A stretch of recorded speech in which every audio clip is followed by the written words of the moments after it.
날씨가 따뜻해지면서 야외 활동과 레저 생활이 활발해졌습니다. 그만큼 부상의 빈도도 높아졌는데요. 주위에서 흔히 관절을 다쳐서 관절 내시경 수술을 하신 분들을 많이 볼 수 있습니다. 오늘은 관절 내시경 수술에 대해서 자세히 알아보겠습니다. 오늘 이 시간에는 관절 내시경 수술에 대해서 자세히 알아보겠습니다. 오늘 도움 말씀 주실 이호규 원장님 모셨습니다.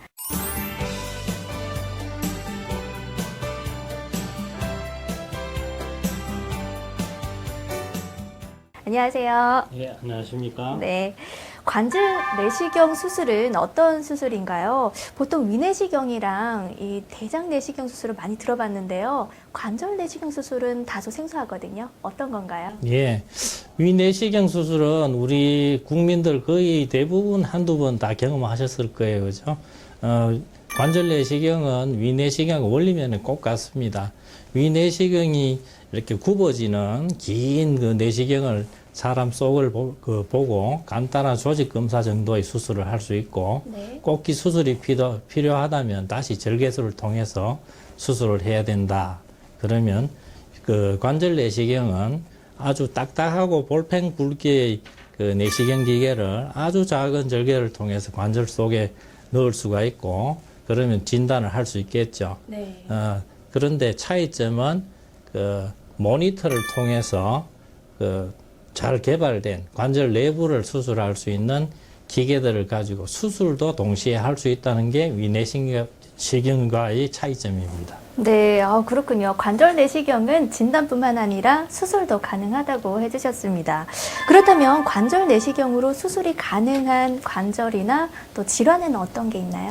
관절 내시경이 가능한 그 관절은 어느 정도의 공간이 확보된 관절은 다 가능하다고 할 수 있습니다. 네. 초기에 개발된 관절경은 한 6mm 정도의 아주 굵은 그 내시경이었기 때문에 가능한 관절이 무릎에 거의 국한되다시피 했어요.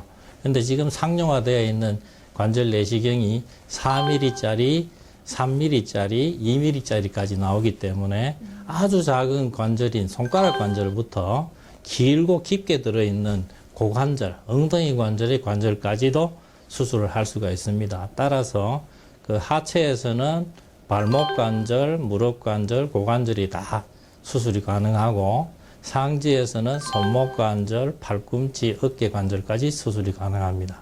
최근에는 또 척추 수술에도 내시경으로 수술을 하는 경우들이 아주 많습니다. 네, 사이즈가 다양해서 여러 가지 치료가 가능하군요. 그럼 무릎 관절에서는 구체적으로 어떤 수술이 많이 이루어지나요? 무릎 관절에서 가장 수술이 많이 이루어지는 것은 무릎 속에 들어있는 반월판 연골에 대한 수술이죠. 무릎 수술의, 내시경 수술의 거의 절반 이상이 아마 그 관절을 보호하는 반달 연골이 파열돼서 절제를 하거나 아니면 봉합을 하는 수술일 겁니다. 그리고 최근에는 스포츠 손상에 따라서 인대가 파열됐을 때 그 파열된 인대를 제거를 하든지 아니면 재건을 하는 수술들, 그리고 관절 속에 들어있는 떠돌아다니는 관절 유리체를 제거하는 경우, 그리고 루마티스 관절을 거치 관절이 종창이 나고 부어올라서 아픈 경우에 활막을 절제하는 수술. 네. 한마디로 기존의 수술로 가능한 모든 수술이 내시경으로 가능하다고 이야기할 수 있습니다. 그렇군요. 그런데 이렇게 관절 내시경 수술을 많이 하는 이유가 있나요? 의학 기술이 요즘에 발달해서 굳이 내시경 수술을 하지 않아도 기존 절개술만으로도 좋은 결과를 낳을 수 있을 것 같은데요. 어떻습니까? 예, 뭐 기존 수술법도 요즘 절개술이 굉장히 사이즈를 적게 절개를 함으로써 수술을 할 수도 있는 만큼 발전이 됐죠. 네. 그렇지만 내시경 수술은 기존 수술보다도 훨씬 적은 절개를 해도 수술을 할 수가 있습니다. 일례로 반월판 연골 수술을 예를 들면 5mm 정도의 작은 구멍을 무릎 속에 2개 내지 3개를 뚫으면 수술이 가능합니다. 수술 시간도 5분, 10분 정도로 아주 짧게 되고, 당연히 수술 시간이 짧으니까 조직 손상이 적을 것이고 통증도 적고 출혈도 적겠죠. 네. 그리고 입원 기간이 줄어드니까 경비 부담이 훨씬 줄어들게 됩니다. 종합해서 말씀드리면 일상으로의 복귀가 굉장히 빨라지는 즉 시대적인 요구에 따라서 빨리 자기 직장으로 복귀하고자 하는데 부합되는 수술을 할 수 있고 뭐 장점만 있는 건 아닙니다. 인공관절이 익숙해지려면 그 의사 선생님 배우는 시간이 굉장히 오래 걸리고 장비가 굉장히 고가의 장비입니다. 그리고 또 수술하는 술자의 능숙도에 따라서 결과가 좀 편차가 심하다는 것이 단점입니다. 아, 그렇군요. 회복 시간이 짧다는 장점이 있다고 해주셨습니다. 반월판 연골 수술에 대해서 아까 앞서서 말씀을 잠깐 해주셨는데요. 반월판 연골을 다쳐서 이 수술하신 분들도 있더라고요. 반월판 연골 수술은 어떤 건가요? 반월판 연골 수술이 내시경 수술의 절반 정도를 차지한다. 그렇게 말씀드렸죠. 네. 반월판 연골은 비유를 하자면 우리 몸에 있는 스프링이라고 생각하시면 됩니다. 우리 그 무릎 관절은 대퇴골이라는 큰 뼈와 밑을 받쳐주는 하퇴골이라는 뼈가 만나서 그 표면이 반짝반짝 빛나는 초자연골이 덮여 있어요. 네. 그 사이에 틈새에 들어있는 연골이 반월판 연골인데 모양이 반달 모양으로 생겼고 그 틈새에 들어서 충격을 받아주는 역할을 하고 윤활유를 머금고 있으면서 관절이 딸지 않도록 윤활유를 도포하는 그런 역할을 합니다. 또 표면에는 각종 우리 감각을 느끼는 감각 세포들이 분포되어 있어 가지고 보행을 하거나 달리기 할 때 원활하게 서로 협조 운동을 할 수 있도록 해주는 그런 그 구조물입니다. 이게 이제 찢어지게 되면 그 가만히 두면 퇴행성 변화가 일어나서 무릎이 기능을 잃게 되거든요. 젊은 시절에 연골이 파열되면 봉합을 해주는 것이 원칙이고 봉합할 수 없을 만큼 훼손이 되었다면 빨리 제거를 해줘서 관절염 진행을 막을 수 있으면 막아주는 것이 가장 좋은 치료법이라 할 수 있겠죠. 네. 그럼 무릎 연골이 닳아서 관절염이 생겨도 관절 내시경이 가능한가요? 일반적으로 무릎 연골은 재생이 안 된다고 알고 있는데요. 내시경을 통해서 연골 재생이 가능할까요? 퇴행성 관절염 환자에 대해서도 요즘 그 내시경 수술을 많이 합니다. 네. 퇴행성 환자들이 가장 호소하는 주증상이 통증인데 통증을 일으키는 원인은 연골 조직이 떨어져 나오든지 아니면 퇴행성이 생기면 만들어지는 골극이라는 뼈바늘이 있는데 그것이 떨어져 나와서 자라면서 안에 내부를 자극해가지고 활액막염이라고 염증이 가득히 생깁니다. 그러면 관절 안에 물이 만들어지고 통증이 생기니까 내시경을 통해서 뼈 조각을 드러내든지 활막을 정리를 잘해서 통증을 없애주게 주는 수술을 하고 또 관절염이 더 이상 진행하지 않도록 주변을 정리해주는 수술을 하죠. 그러면서 한편으로는 연골을 재생시키는 그런 시술들을 하게 됩니다.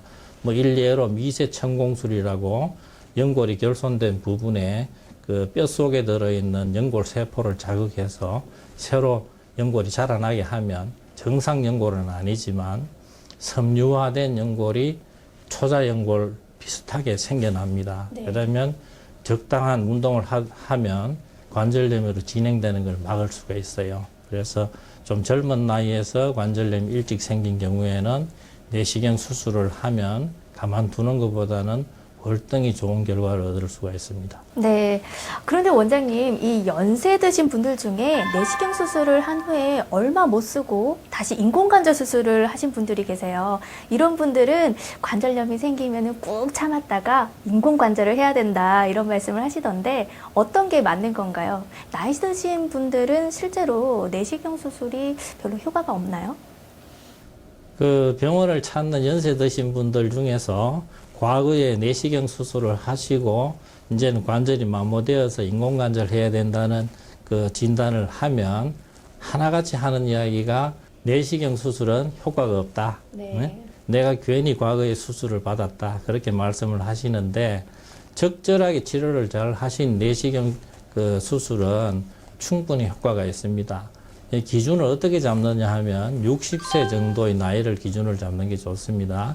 60세 이전에 관절염이 생긴 사람은 관절의 축을 다시 재정렬을 시키고 또 좀 전에 말씀시킨 연골을 재생하는 술식을 대해준다면 또 평생 동안 다른 수술 없이 자기 다리를 쓸 수 있는 경우도 생기고요.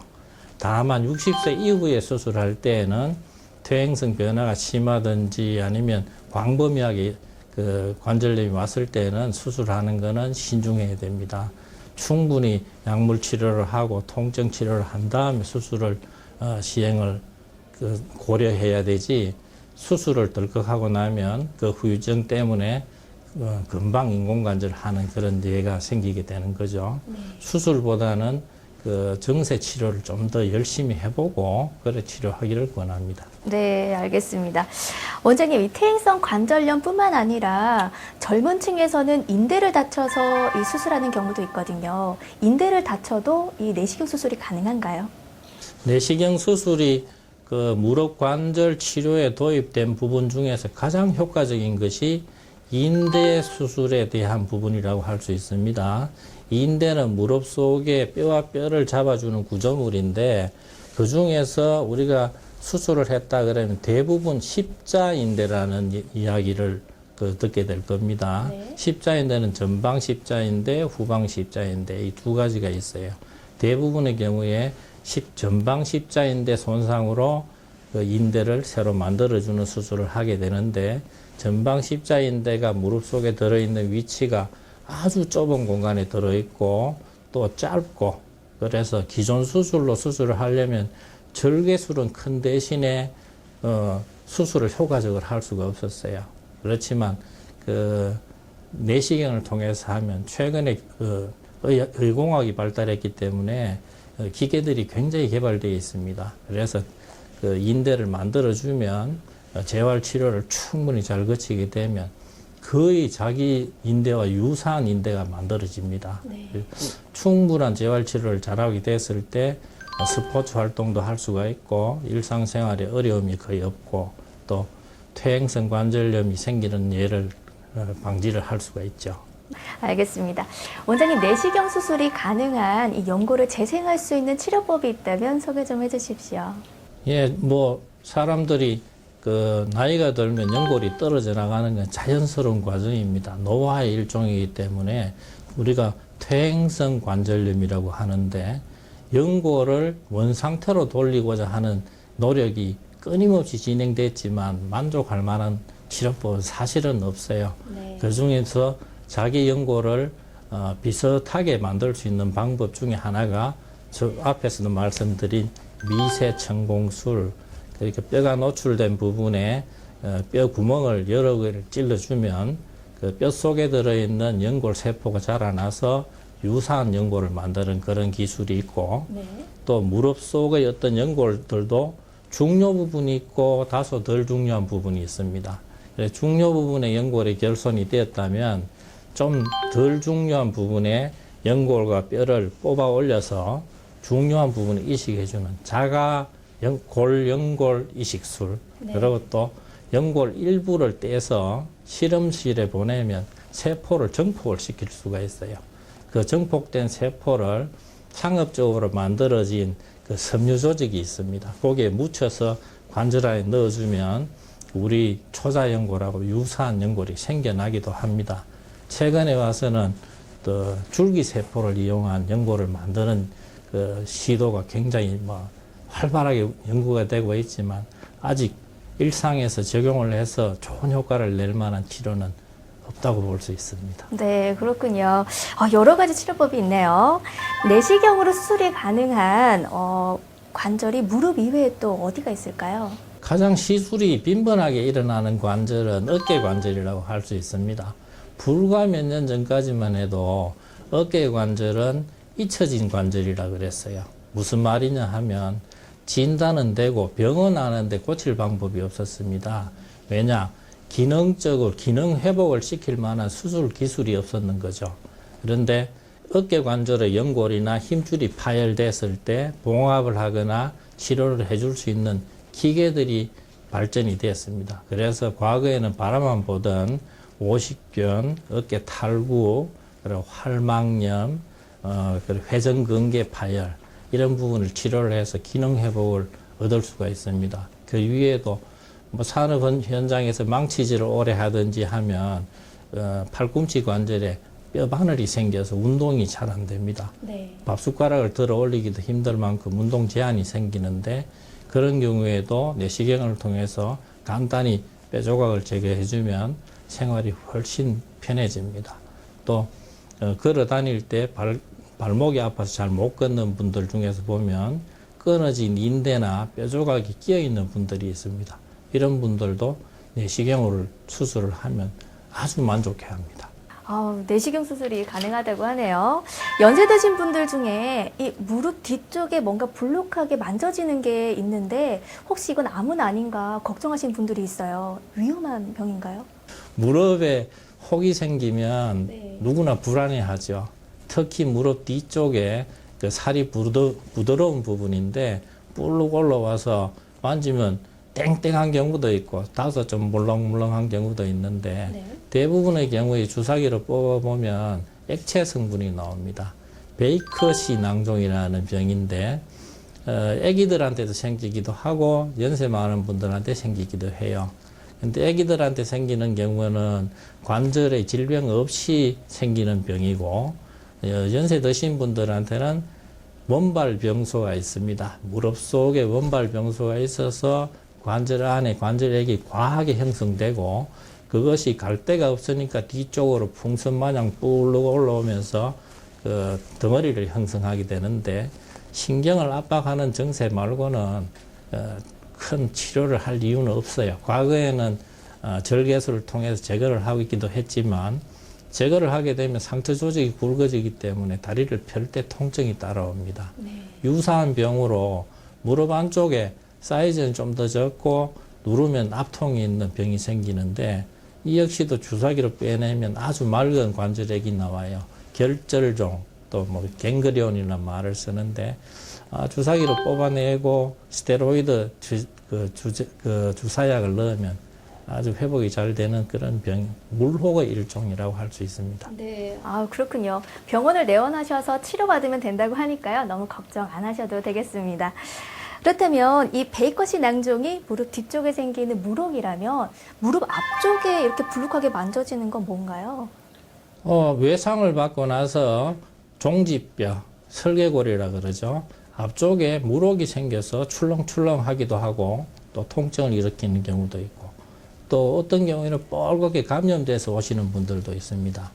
그거는 뒤에 생긴 베이커 낭종하고는 좀 다른 병으로 뼈와 힘줄 아니면 뼈와 피부 사이에 원활한 운동이 일어나도록 깔려있는 기름 주머니에 염증이 생긴 예입니다. 네.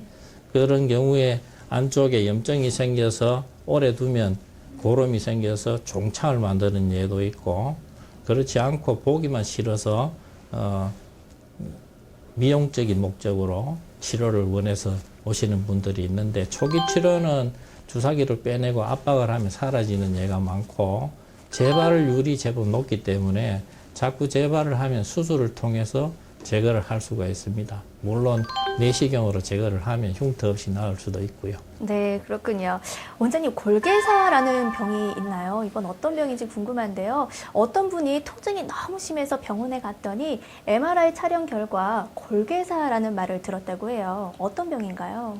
골괴사가 지금 정형외과 영역에서 진단에 MRI가 사용되면서 굉장히 진단율이 올라갔습니다. 네. 우리는 지금까지는 듣지도 보지도 못했던 질병의 일종인데 뼛속으로 가는 혈관의 일부가 어떤 이유이든지 간에 막혀서 그 혈관이 먹이 살리는 뼈에 부종이 생기고 뼈가 썩어 들어가는 병이라고 할 수가 있어요. 네. 대표적으로 잠수를 오래 하시는 분들한테서 생기는 병이고 장기 이식, 콩팥을 이식하든지 아니면 간 이식을 한 다음에 면역 억제를 위해서 스테로이드라는 약을 오랫동안 쓰게 됩니다. 그런 분들도 이 골괴사가 자주 일어납니다. 그리고 술을 오랫동안 장기간, 그러니까 좀 알코올 중독이라고 할 수 있죠. 네. 그렇게 사용하신 분들한테 이 병이 생길 수 있는 걸로 알려져 있고 치료하는 과정에서 생기는 경우는 관절염이나 아니면 악성 피부염이 있어서 약제를 장기간 사용하는 예도 생기고 있습니다. 골괴사가 생기면 처음에는 증세가 없어요. 이제 MRI에서는 증세가 드러났지만 환자분은 모르고 있을 수가 있는데 관절을 침범하게 되면 격심한 통증이 생기는 것이 특징이고 치료는 내시경을 통해서 피가 통하지 않는 뼈를 감압시켜 주면 정세 호전을 볼 수가 있습니다. 그렇군요. 무서운 병이네요. 예. 무릎에 뼈 조각은 왜 생기는 건가요? 이 뼈 조각이 있어서 수술하신 분들도 있던데요. 나이에 상관없이 생기나요?